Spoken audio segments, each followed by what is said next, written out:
Hi friends, Mahanadi upcoming review பார்க்கலாம்.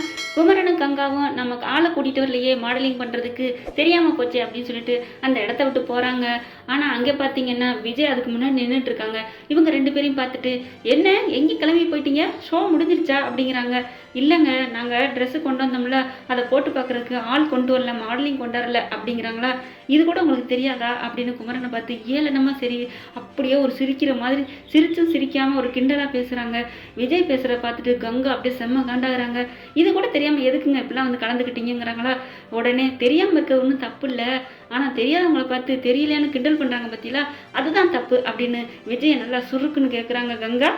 அவங்க ரெண்டு பேரும் வாங்க நமக்கு போவோம் அப்படின்னு சொல்லி கிளம்பி போகிறாங்க. அப்படியே வசதி இல்லைனாலும் வாய்க்கு திமிருக்கு மட்டும் குறைச்சல் இல்லை அப்படின்னு விஜய் தனக்கு தானே பேசிக்கிட்டு போயிடுறாங்க அங்கேருந்து. அடுத்து பார்த்தீங்கன்னா காவேரி பார்த்துடுறாங்க. என்னக்கா கிளம்பிட்டேன், ஏன் மாமா அப்படிங்கிறாங்க. இங்கே பாரு, உங்ககிட்ட நாங்கள் பேச தயாரில்லை, வாங்க நமக்கு போவோம் அப்படின்னு குமரனை கூப்பிட்றாங்க. இருக்கங்கா, இரு காவேரிட்ட பேசிக்கிறோம் அப்படின்ட்டு.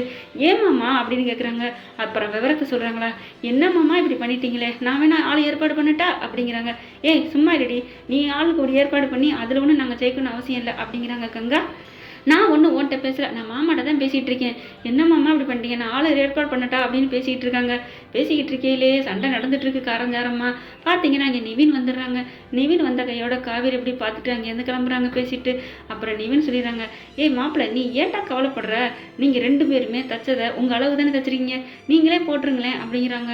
ரெண்டு பேரும் அப்படியே பார்க்குறாங்க. நம்மளே போட்டு வந்து நிற்கலாமா அப்படின்ட்டு. கண்டிப்பாக நீங்கள் நின்னீங்கன்னா ஜெயிப்பீங்க கண்டிப்பாக அப்படின்னு சொல்லிடுறாங்க. அதே மாதிரி பார்த்தீங்கன்னா சூப்பராக அழகாக அட்டகாசமாக போட்டு வந்துடுறாங்க.